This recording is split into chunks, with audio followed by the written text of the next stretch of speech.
An anti-crime country song makes waves, and the left cries racism. A patriotic up-and-coming country artist reviews and responds to Jason Aldean's controversial chart topper, and our friends over at The View lose their minds. Oh, poor Whoopi. All that and more today on Speechless, The Daily Show.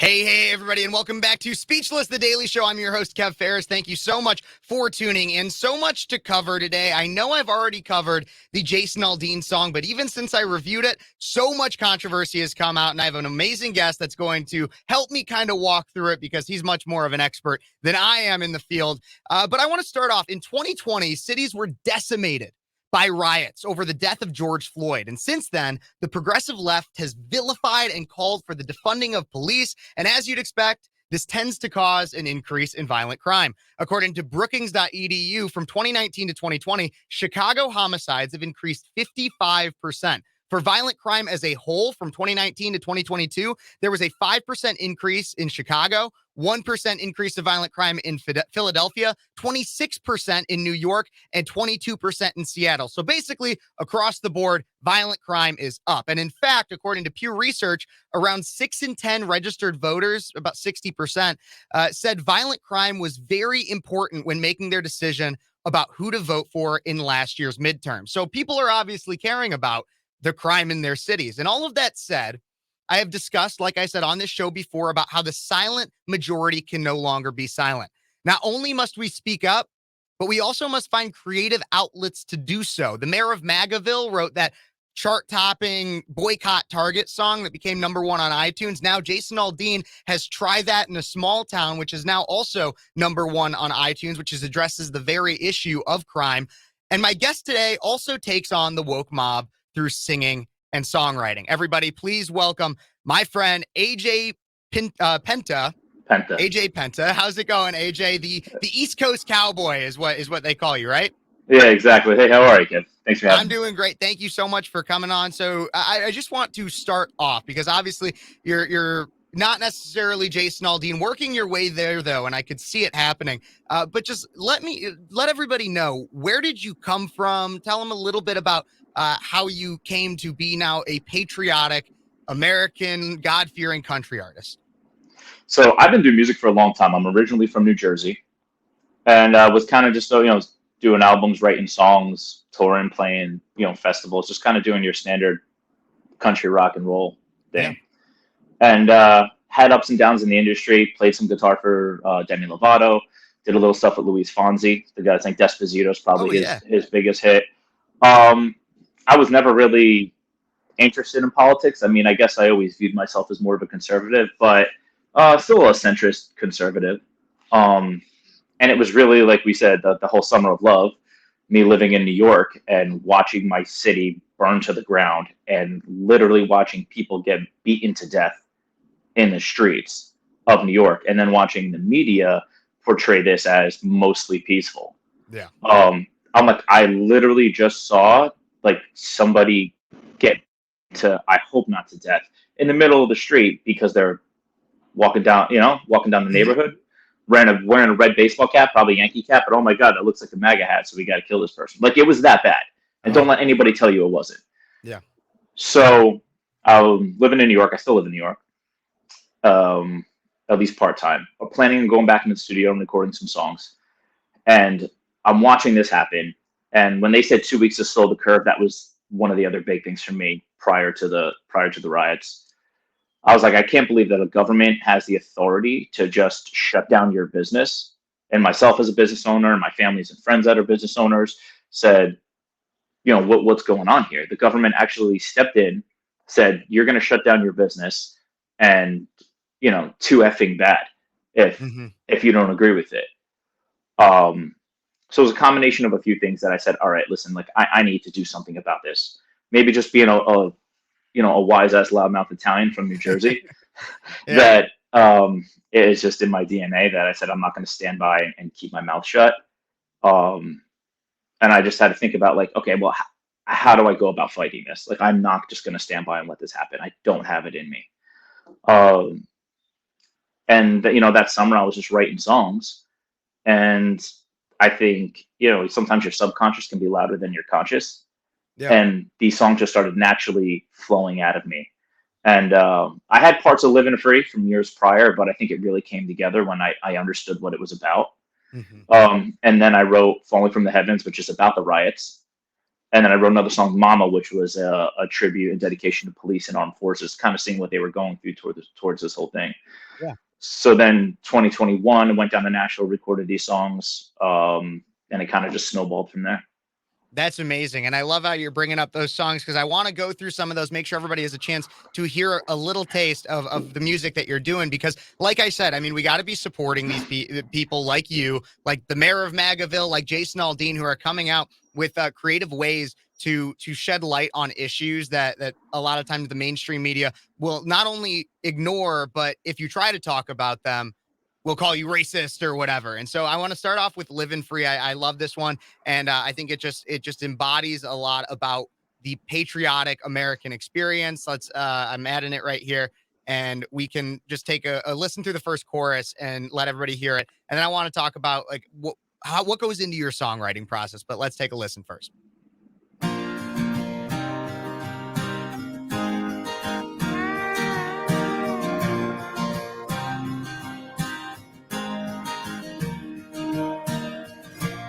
I don't know what's going on.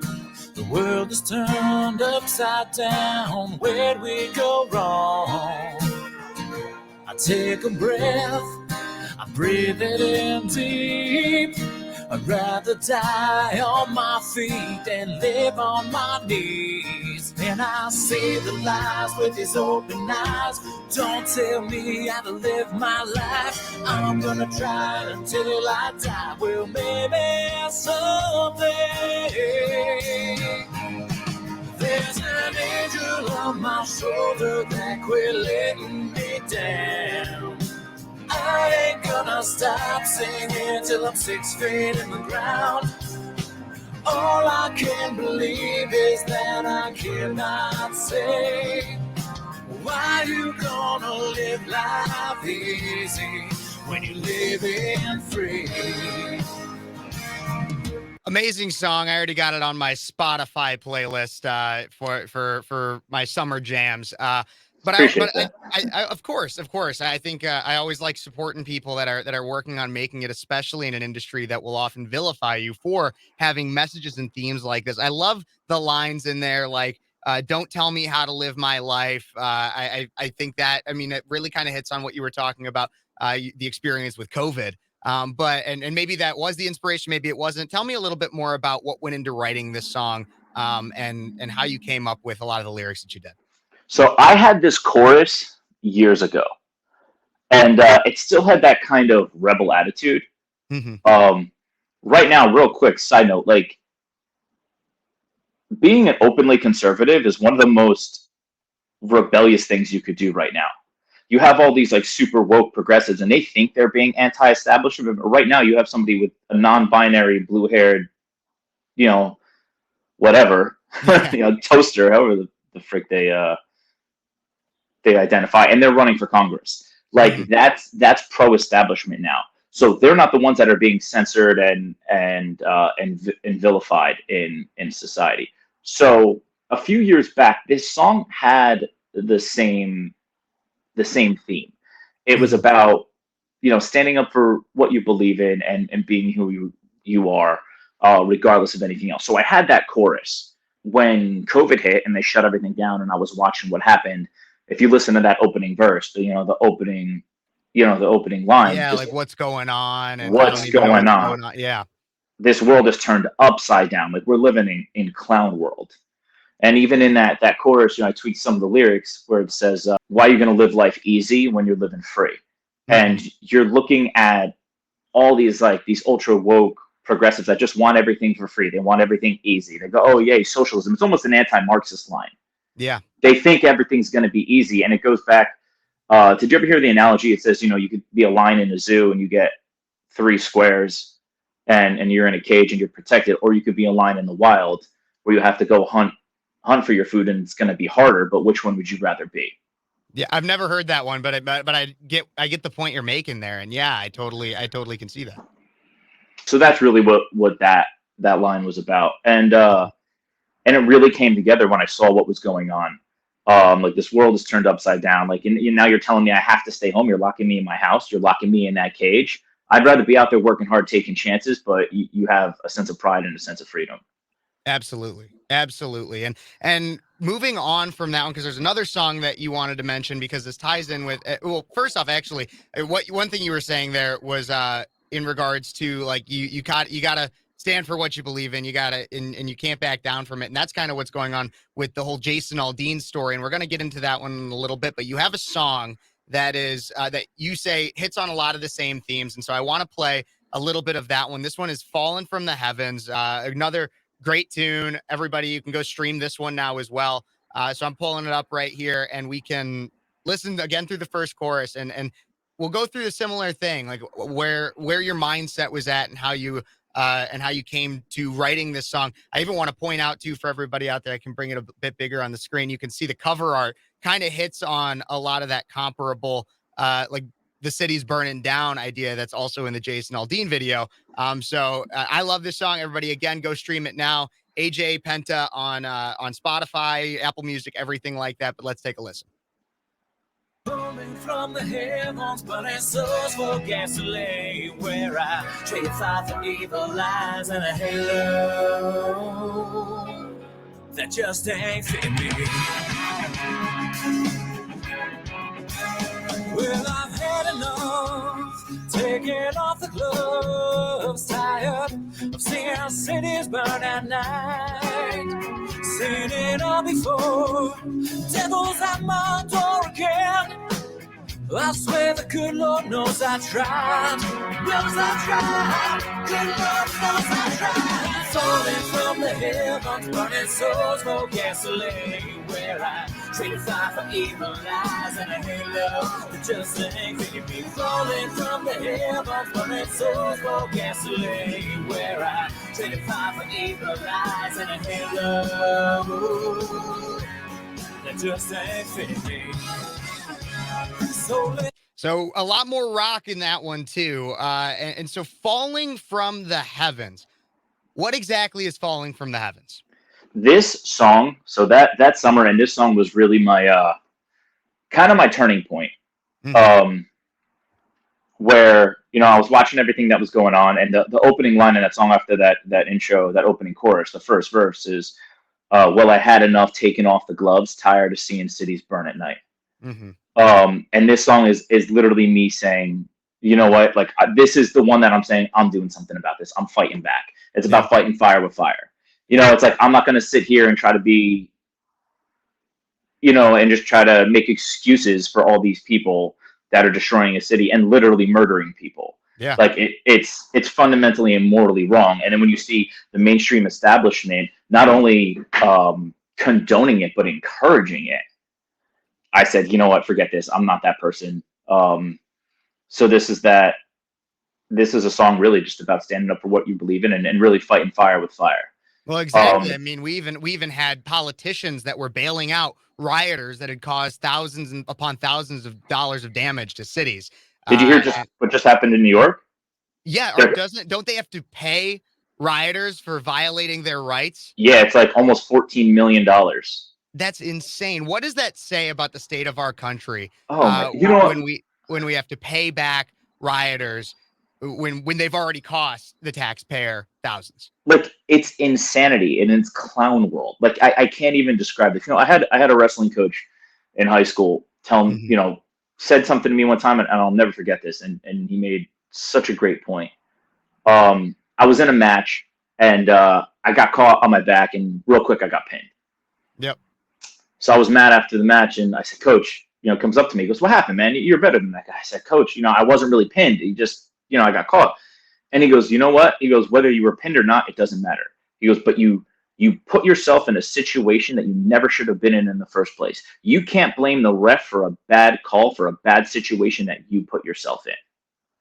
And he said that to me, and those words resonated with me throughout the rest of my life. You can't do something stupid, throwing Molotov cocktails at a police car at a building or smashing up a store. And then when you get arrested and you're saying the police are too rough, all of a sudden it's their fault. No, it's your fault for putting yourself in a dumb situation in the first place. And it's a matter of just accepting responsibility, which you don't see. And now, again, liberal politicians encouraging this same asinine behavior. Absolutely. And I think that you hit on the great point of not accepting responsibility, not accepting responsibility for your actions. Not only have we seen this with it when it comes to the crime issue, but then you also have things like abortion. People do not want to accept the responsibility of having unprotected sex out of wedlock. You have people that want to heck, the entire idea of the transgender ideology is do whatever you want all the time. And who cares what the consequences could be? Who Do cares? as thou wilt. Look that up. Which one? Do as thou wilt. Look that up. See where that comes from. Yeah, exactly. And so when it comes to the entire country music industry, so you're obviously trying to make it right now. Before we get into the whole Jason Aldean story, let everybody know the different places and outlets that they can find you to be able to listen to all your music. So right now, all my music is up on Spotify, Apple Music, YouTube, all the mainstream streaming services. My Instagram is East Coast Cowboy. You can follow me there. I'm always posting updates and everything on shows and tours and new tracks and everything like that. That's awesome. Where are you mainly playing right now? Right now, I don't have anything lined up. So I just got back from Florida. Mm-hmm. I'm half the year in New York and the other half in Nashville. So I'll probably head back down to Nashville in the next couple months, and we'll have some stuff lined up there. We'll probably play a few Nashville shows. Any new songs coming out? Anything you can tease for us? Yeah, so we got a new one called Rattlesnake that'll be out with probably in the next 6 to 8 weeks. That's awesome. That's all done. Falling from the Heavens got picked up by a whole bunch of FM radio stations nationwide. Oh, awesome. So that one's doing okay right now, and this is we're planning on this one being the follow-up for FM radio. That's amazing. I love it. Well, I'll even have to see. We have an affiliate station that's a country station that's FM. I'll have to see if we might have picked it up. I'll ask my program director. But moving on into obviously comparable theme to Falling from the Heavens, but this song has gone nationwide. We'll go through the first chorus just like your other ones, the ones that we did for yours. But Jason Aldean's "Try That in a Small Town" has become a nationwide hit, but also a controversy after the country music television station, which is owned by Paramount, which also owns like MTV, just in case anybody wants to know what to boycott, has pulled this video for being for being a lot of different things. We're going to cover all those controversies, but let's go through a little bit of the video first.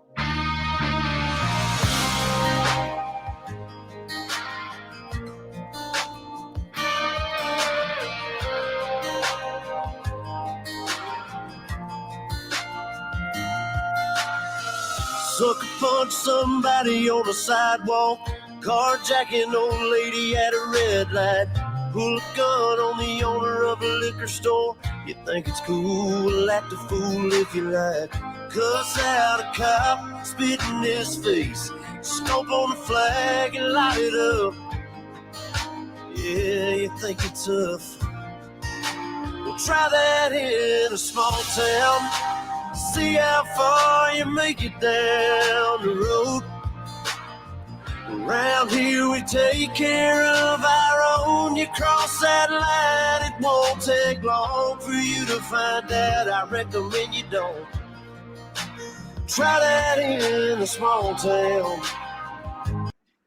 So really, in my opinion, I love this song, but I want to know, as an artist, what do you think when you hear this song? Just initial reactions. First off, I'm a huge Jason Aldean fan. I have been for a long time. Great songs. He's a dynamite voice. His band is excellent too. Some of my favorite musicians in the industry have either currently or have been playing with Aldean. I love it. It's awesome.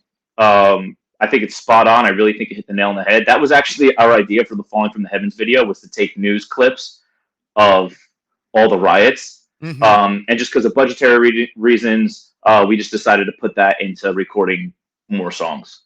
So we didn't do the video for it. Mm-hmm.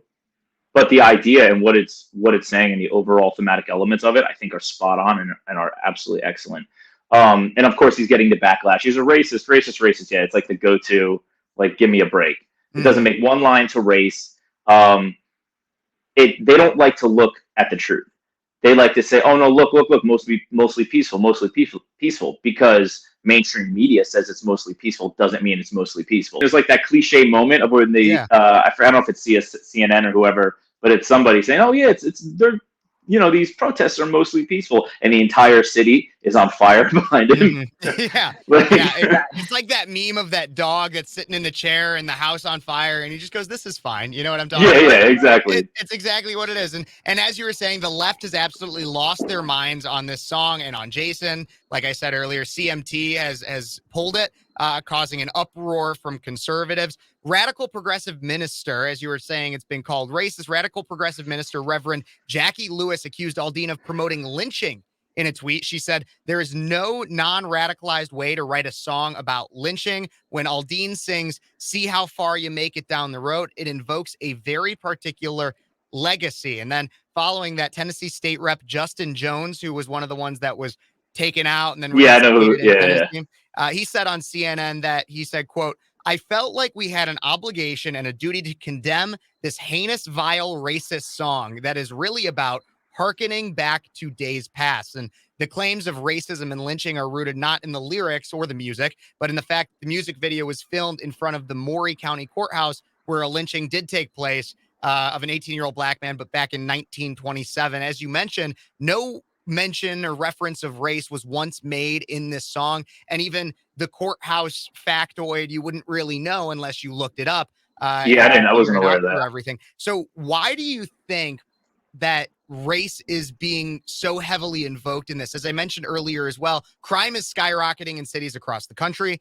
It's not, again, nothing about race was mentioned here. Crime sees no color. Crime happens to people and is committed by people of all different colors. Why is the left invoking race when it comes to this song? Because it's an easy finger to point.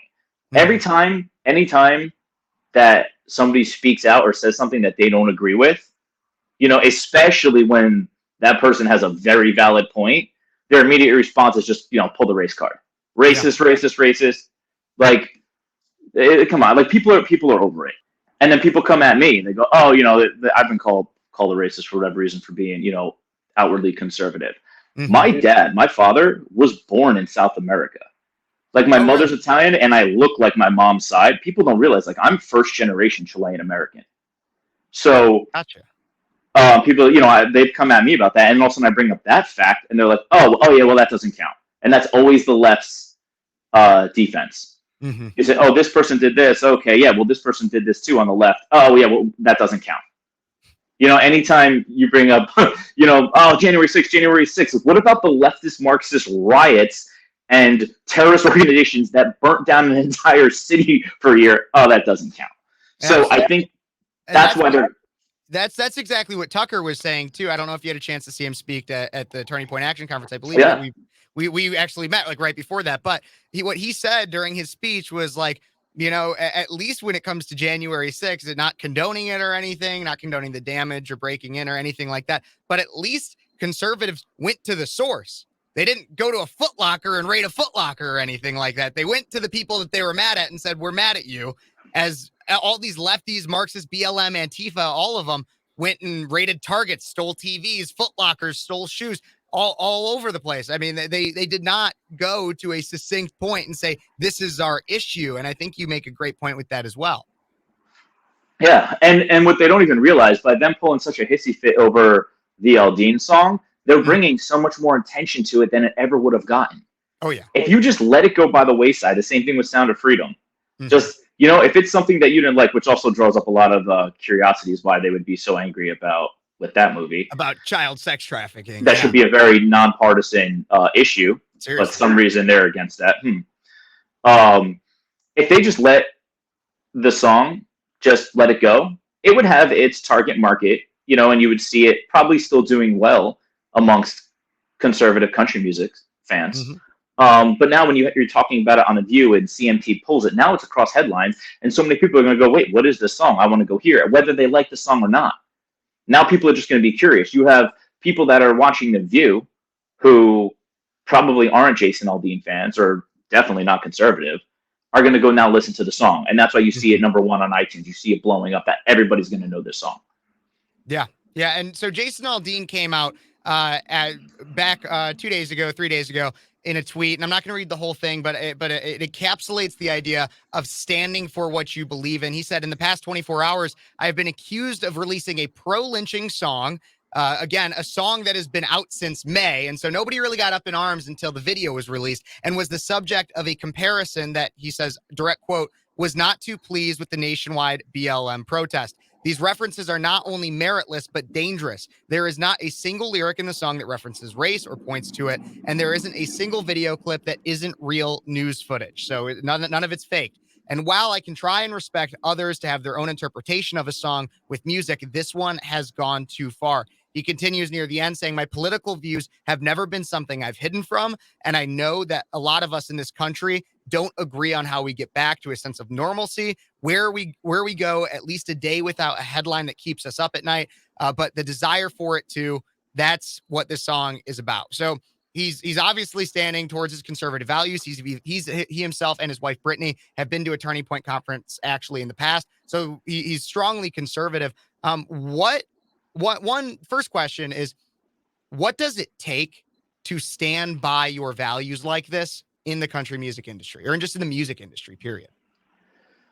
I mean, I think country music is the one genre where you are seeing, actually, I'm going to back that up for a second, is one of the main genres where you have traditionally seen, or I said it is the one genre that you have traditionally seen conservative values outright. Mm-hmm. There is still a lot of, a lot of leftist and progressive ideologies amongst even the country industry, which people wouldn't realize. And I've gotten pushback from that, but at the same time, I'm just going to keep doing what I'm doing. I'm really proud of Jason and Brittany for doing what they're doing, and just standing up. And he stood his ground. Another genre where you actually are seeing more recent pro-conservative messages is in the hip hop and rap community. Interesting. And you have like your Mayor of Magaville kind of guy, or is there other ones I might have missed? You have the Marine rapper. You have Bryson.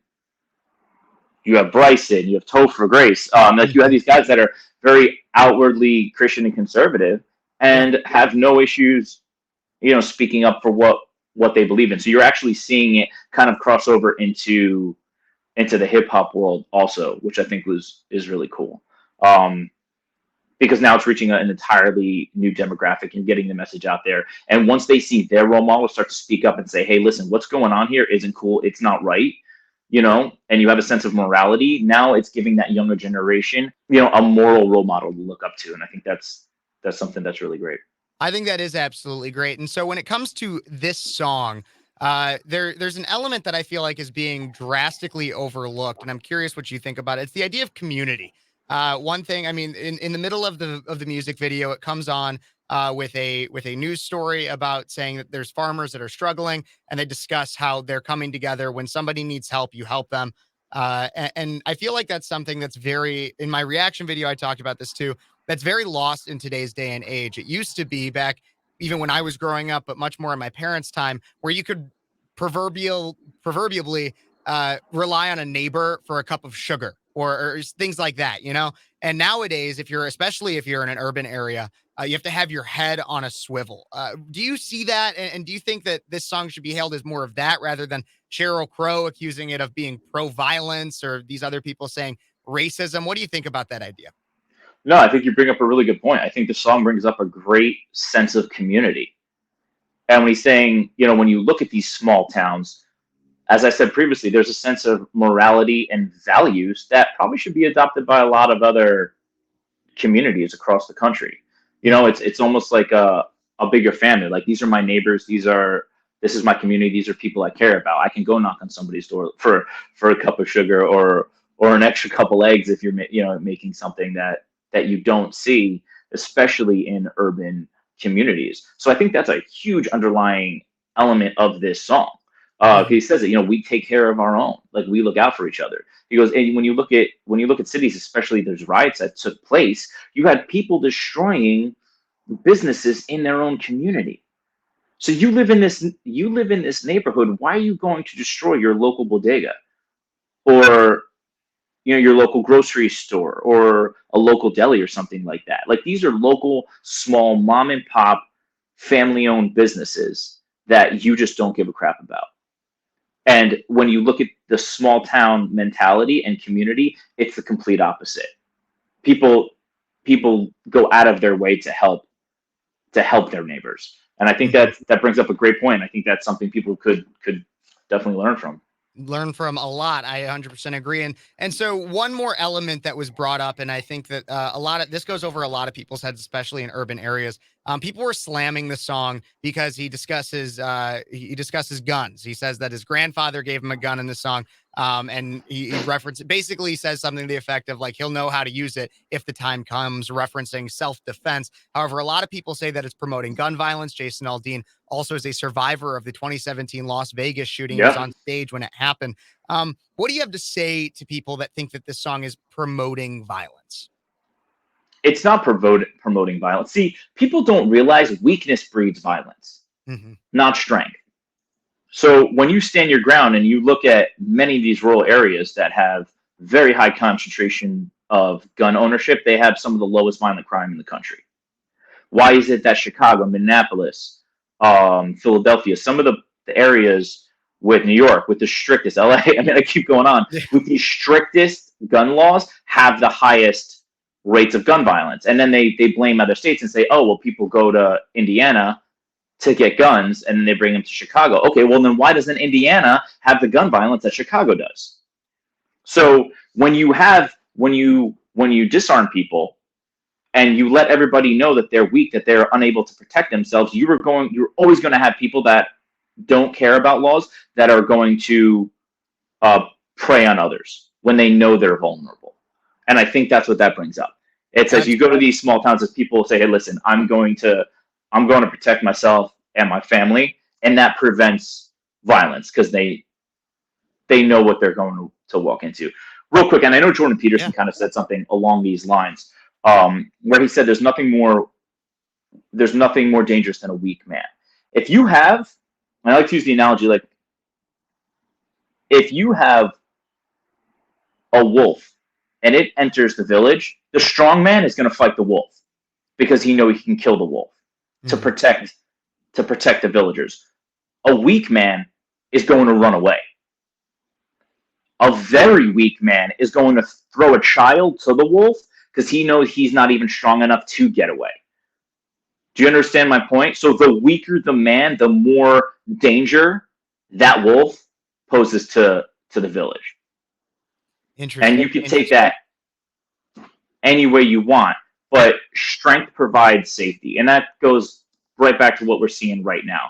We have betas running a country, and you're seeing it fall apart because they're not natural leaders, they're not natural alphas, they're weak men and women, and you're seeing societal collapse because of it, because they're not the natural leaders. 100%. And that wasn't even a topic that I think you make a great point. Even building off of that now that we're on this topic a little bit, I'm curious, what has caused the development of weak men being in charge, and how do we get back to a strong men's society? I don't know. That's a good question, and I really wish I had an answer. But if you look, that's why you see conservatives and you see the right. One of the biggest critiques they have of the leftist education system and the leftist media is their demasculinity of men. Toxic masculinity. You have James Cameron saying that testosterone is a poison. Like, maybe to you, James, maybe to you. But... Yeah, exactly. That's exactly my point. It's just, it's just one eye roll moment after another. Yeah, I don't know. I think you just have to keep fighting the good fight and just speaking up and trying to be a positive role model and a strong role model for the youth coming up. And that's something that I know I'm doing my best at. I'm far from perfect, but I'm still trying. And I think there's a lot of other people in that, in with that same mindset. Yeah. And I think that's all we can, at least for me, that's everybody does their part. It adds up. So if you have an outlet, if you have the ears of people, that they will listen to you. Just do your best. That's all you can keep doing, is just do your best. And when we all do our best, it all comes together, and we are much stronger for that. And I have a question that actually builds off my final question for you. But first, for anybody, if you have an idea of why we have such weak men in places of power and why society has had such weak men in it recently, leave it in the comments. Let me know. And how do we get back to that? Again, leave it in the comments. I'm searching for answers here, and you could give me one of those answers. Anybody out there? For the final question, what do you have to say to those that might be in a comparable position to yourself, be working on maybe something in the entertainment field, specifically music, possibly, that has more of a strong moral compass as a conservative? What is your advice to them on how to get their message out there while also not deviating from their values? Yeah, don't sell your soul. You can play the game a little bit, but don't sell your soul. Don't ever cross that line. When you come out and you stick to your morals and values, especially if they're conservative morals and values in the entertainment industry, you're going to run into a ton of roadblocks. I'm shadow banned across every social media platform. Same thing on Spotify. My ads are getting blocked for the song "Living Free" just because it's a pro-patriotic song and there's American flags. Mm-hmm. However, when you are true to who you are, like-minded individuals are going to find you, and it's going to be longer and it's going to be harder, but you're the one in control. Don't sell your soul for that free ride, because then you're not the one behind the wheel and you don't know where you're going to end up. That's all I really can say about that. Just stay true to who you are, and don't sacrifice your morals and values for something that you might not even want once you get there. I got you. And I really appreciate all your time, AJ. Everybody, go check out AJ Penta, the East Coast Cowboy, on Instagram. You can go listen to all of his music on Spotify, Apple Music, pretty much anywhere. Amazon, I'm sure. Pretty much anywhere you get your music. And you can go check out all of his songs, especially Living Free, which is my personal favorite. But he also has Fallen from the Heavens, which is another amazing song. AJ, thank you so much for joining me today. I really appreciate it. Kevin, thank you for being here. Well, everybody, that was my interview with AJ Penta, the East Coast Cowboy, AJ Penta. You can go check him out on YouTube, anywhere, but his Instagram's right down there. Go follow him. We got to support these creators because while he's starting to make it, we got to show our support. Just as much as we're supporting Jason Aldean now for standing up for what's right, we got to push more people into the public eye. That's the capitalistic idea of that we are going to win if we throw our support behind those that deserve it. So stop listening to Demi Lovato, who we did play for at one point back before she was as woke as she is. But stop throwing support behind Taylor Swift and Demi Lovato. Throw support behind people that actually represent what you believe in. And if you like that interview and if you like content like that, please, please, please remember to like, subscribe, and share. Leave me a comment on thoughts on anything that you're thinking about what I'm talking about today. But I want to finish off this Jason Aldean story with a reaction to our lovely ladies that we know and love over at The View. So I'm going to react to their little clip that they did regarding the Jason Aldean video and song. And I'm going to tear this apart. I got to be honest. It kind of made me really mad. And so I'm going to tear this apart. Let's get on to it. Okay. There's Whoopi Goldberg, everybody. All right, let's get right in. Listen, there are lyrics in the song, and I think, he talks about life in a small town and it's different, and he shows these images. He's got folks from the Black Lives Matter movement, and he's talking about people taking care of each other. And I find it so interesting that never occurred to Jason or the writers that that's what these folks were doing. They were taking care of the people in their town because they didn't like what they saw. Just like you talk about people taking care of each other in small towns. We do this. Wait. So literally Whoopi Goldberg right here is trying to say that the rioting, the looting, the violence that happened at things like the BLM riots back in 2020, the Summer of Love, as they called it, the mostly peaceful protests, that was them taking care of their communities. You just heard with my conversation with AJ. They were burning down businesses in their own communities. There were businesses that were burned down by Black Lives Matter that were owned by black business owners. That's taking care of a community, Whoopi? I'd say stick to comedy, but you're not even funny. So the funniest thing about you is just how jaded you are on this issue. Kind of a moron about it, but let's keep going. The same thing in big towns. You just have to realize that when you make it about Black Lives Matter, people kind of say, well, are you talking about Black people? What are you talking about here? If we're talking about Americans taking care of each other, then it shouldn't be about Black Lives Matter. You should be able to show all the different things that have gone on in our country where people stood up and said, no more. We do the same thing that small towns do. That's my... Once again, too, the song never references Black Lives Matter directly. The video shows videos from riots and news clippings from riots that were affiliated with Black Lives Matter. Once again, how is this taking care of anybody? It's beyond me. Maybe I'm just too stupid to understand the genius and wisdom of God King Whoopi Goldberg, but I don't get it. I don't get it. 2 cents to that. So this was, I'm sorry. This was to me something where about half the people in my life see it one way and half the people in my life see it a different way. So I'm trying to kind of see what are we disconnecting on. I'm going to give him the benefit of the doubt that his intent wasn't to, stoke division, glorify violence or racism. I'm going to give him that benefit. You don't have to give him the benefit of the doubt. I guess he probably appreciates it. I appreciate it, but you can read his tweet where he literally says that he did not intend for that. But okay. The doubt, I don't know. But I'll say this. There was a line. So for the many folks who are offended by this, there's a line in it that says, try that in a small town, see how far you make it down the road. Around here, we take care of our own. So for a lot of my friends and family who are legal gun owners in small communities, they're like, yeah, that's what we do if someone breaks into a store. He's talking about the right to defend yourself.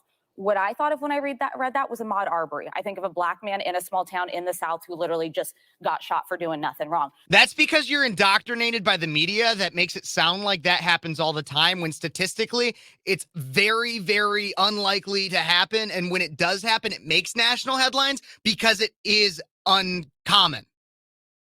So you can have that interpretation.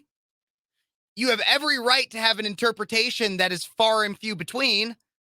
And when I say far and few between, I mean that the idea of what you had when you read that doesn't happen as much as you think it does. You're allowed to have that, but that's not, again, you're also not the intended audience. It's try that in a small town. The people that you know, whatever your name is, I don't know this lady's name, View host number 2, the people that you know from the small towns, those are the ones that this is intended for. It's not intended for your suburban or city lifestyle white mom. Any race, doesn't matter. That's not who it's really intended for. You're not the main demographic of country music, but I digress. So I think what becomes problematic is that there's a lack of recognition of what this means to about 50% of the country whose experience isn't Jason Aldean's. I like him. I've always liked his music. I'm kind of a country gal about a quarter of the time. But this is also for the folks on the right who are defending this. They see the BLM riots, I think many can acknowledge protests and riots. Who, I don't know who it was. I think it was Joy Behar, just goes, protests. You got to call it protests. It's not riots. And then she's like, no, it kind of was riots. She's like, I think this is one of the more conservative hosts, which basically just means that she'll still agree with everybody else, but she'll recognize that there is another opinion, which good for her, I guess. But oh my God. George Floyd's death and murder was evil. It was wrong. It was unacceptable. Murder. I don't know. Maybe. He had a lot of fentanyl in his system. Maybe murder. I don't know. But so was the killing of someone like David Dorn, a Black retired police officer who was defending his friend's store and was shot during the riots and aftermath of that movement. So I think if people of good faith can see both sides, they can see there is an issue with this song because of what it means to a lot of communities, but there is an issue of violence, of looting, of rioting. Yes, but why are you linking it to Black people? Well, that's no one is linking it to Black people except for you, Whoopi. It's not just Black people. No conservative, no Jason Aldean, Brittany Aldean, no one related to this song or who supports it is yep, that's about Black people. No, the only people that are focusing on that are people like you, Whoopi, are people like you that watched it. And again, never once mentions race and goes, this is about Black people. Who's the racist? Let's play a game. It's called Who's the Racist? Let me know in the comments who's the racist, because here's what's going on. Is you have a guy who wrote a song, never once mentions race, calls out criminal behavior, and promotes community, and yes, is in some ways pro-gun. Now, is he the racist, or is it the one who saw a music video that uses real news clips of a lot of people of multiple races committing crimes, but then they say, this is racism. This is about black people. Who's the racist, everybody? Jason Aldean or Whoopi Goldberg? Let me know in the comments right now. Yeah, but that's the issue. That's the issue. The imagery is what becomes very problematic. You can, again, you can sing about, you know, there's a lot wrong here with this. This is a man who saw what happens when someone is out of control with their guns. Yeah. He's someone who was performing in Vegas, and he saw people get, so I don't understand how he could be that disconnected, how people around him didn't say to him, hey, listen, you know what? Maybe there's a better way to do this, because when the imagery invoked race, that's what was. There's no reason. How did the imagery invoke race? It only invokes race if that's what you see. If that's the first thing you think of when you think of crime, who's the racist? Again, it's just insanity. To separate big city people from small town people. That to me is the divisive part of this song. I mean, it's a deplorable song and it's annoying. Got a gun. It's a deplorable song, everybody.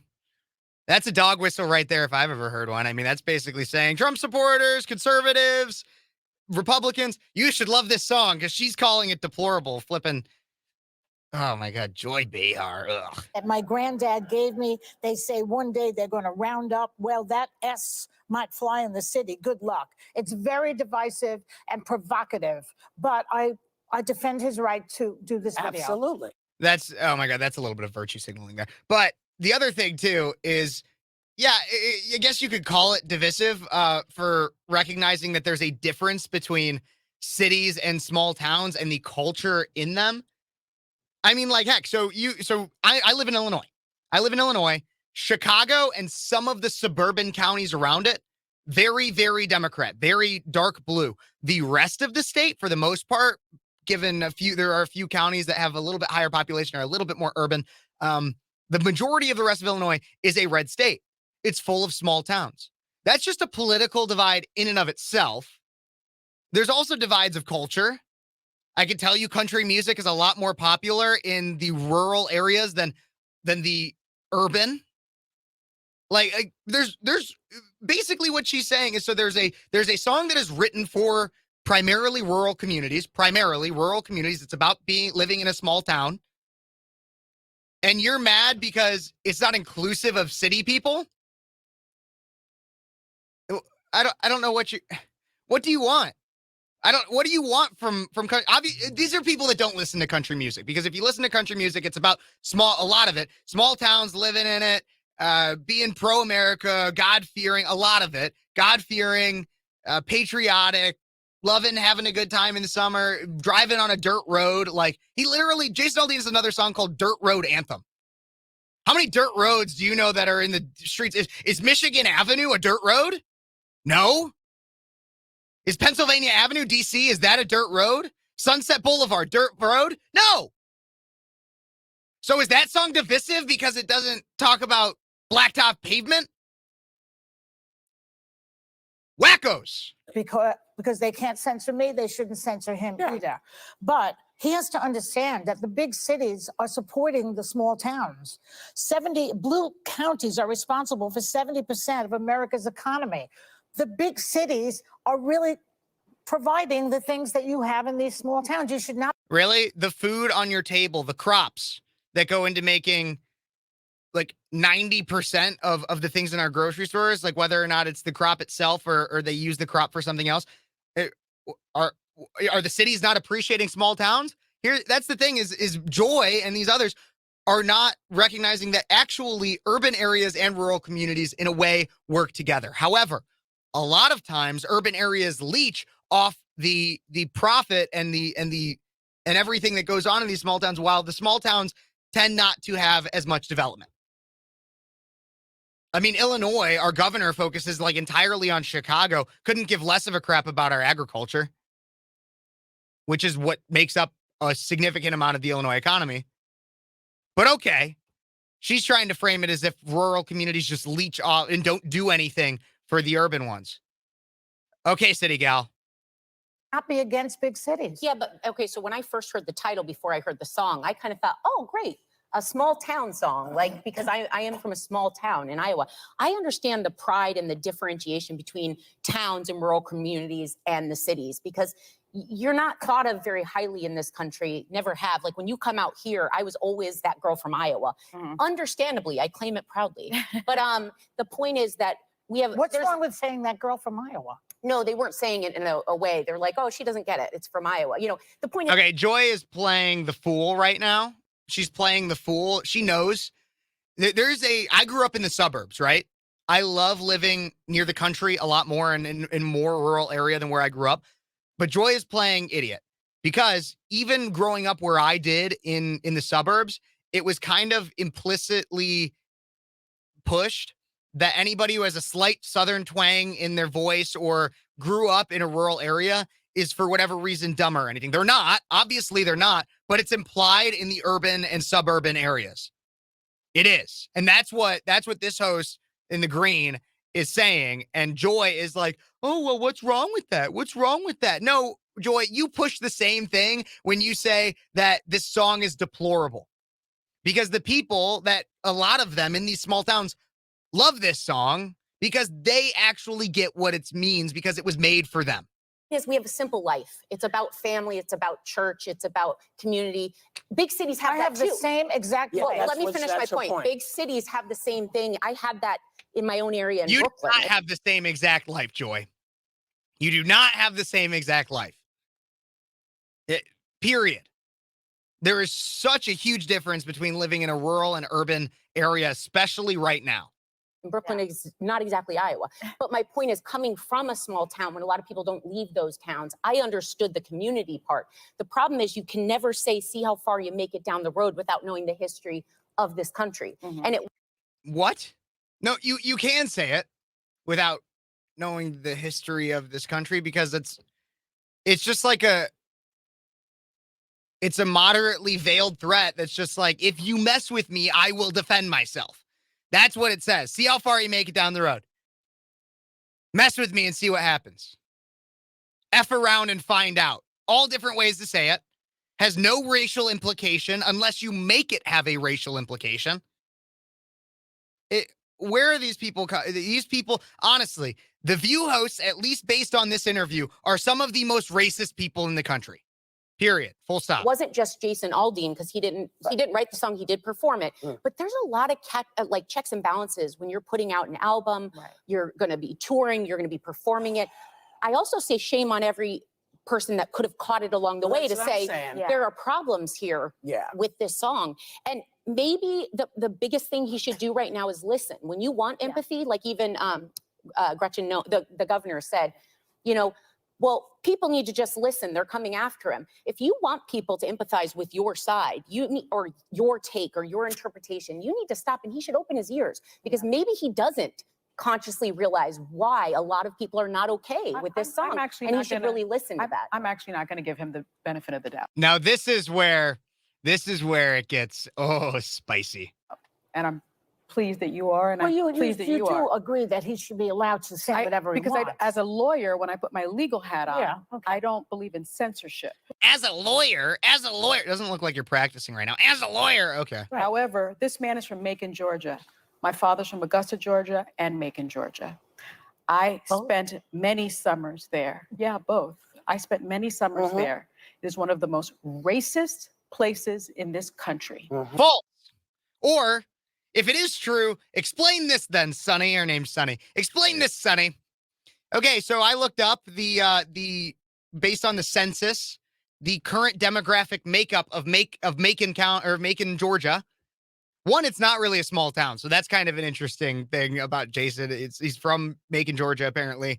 Not really a small town, like a population of like 90 to 100,000, if not more. But the current demographic makeup for what Sonny says is the most racist place in this country, 54.28% Black or African American, 39.28% white, 3% two or more races, 2% Asian. So the place that, according to Sunny, is the most racist place or one of the most racist places in this country, 54% Black. Let's let her keep going and see what other dumb crap she says. So don't tell me that he knew nothing about what that I imagery didn't meant say he did and know what anything. so I don't give him the benefit. But I'm saying, I don't give along the with benefit him, of the more doubt. people should The also other- be The other held thing accountable. is that what was evoked for me, which was No you one know, cares. you're not going to get out of this town, Yeah. are those sundown Yeah, don't let the sun areas go down on your because there ass there were times when Black people, my mother's in the audience today. Thank you for coming.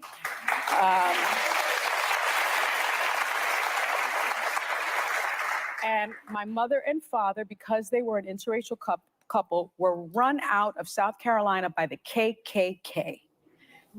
And my father is still scarred from that experience, and you are still scarred from that experience. So We're don't all tell, still scarred from yeah. that experience. So don't tell me that not only was he aware of what he was doing by using that imagery, he embraces that imagery.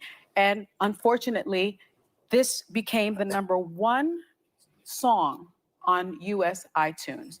We have a problem in this country about race, and the biggest problem. The only people making this about race are you, Sonny. I'm done with this interview, but here's the thing I want to point out. Okay, so you have two sides of the left right here. You have like everybody first, Whoopi, this girl, Joy, the one in the green, and then you have this one. And so everybody first, and then Sonny, and they're both an interesting side of the left. So the first thing about it, so the first side, which is like everybody besides Sonny, is saying, oh, we have to give him the benefit of the doubt, but then we have to make sure he listens so he understands where he went wrong. Okay, that's the re-education side. Those are the ones that are like, okay, I'm open to other opinions, but you need to listen to me and then realize you're wrong.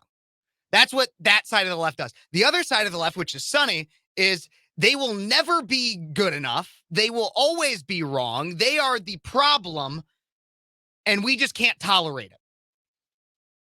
Both stem from Marxist thought. Sonny a lot more, though. It's kind of like you have the first few that are socialists where it's like, oh, well, like we need to be kind and empathetic, but still throw them in the gulag. As Sonny is like, nope, still throw them in the gulag. No compassion, no empathy, no kindness. And those are the two sides of the left. So no matter how good you thought any of those hosts were, they all want to re-educate, and none of them understand what the song is actually about. None of them. Because they don't know truly what that means. I think that there's some that might get an inkling of it, and maybe the one in the green and that one in the beginning that said she was from or that she had friends on both sides of it. Maybe they can like understand it. They're too afraid to actually speak out. But either way, that's the two sides of the left right there for you and how they want to treat conservatives. Just saying. Everybody, God bless you. Thank you so much for watching. If you like anything I had to say, please like, subscribe, and share. And there's going to be some videos coming up on the side. Please click on one of those. See what you like. See what you don't like. Let me know in the comments. Either way, thank you so much for watching. And God bless you and have a wonderful weekend. I'll see you Sunday for my radio show. Ooh, got a lot going on for that one, everybody. I'm very excited. God bless you. God bless America. And thank you for watching Speechless, The Daily Show.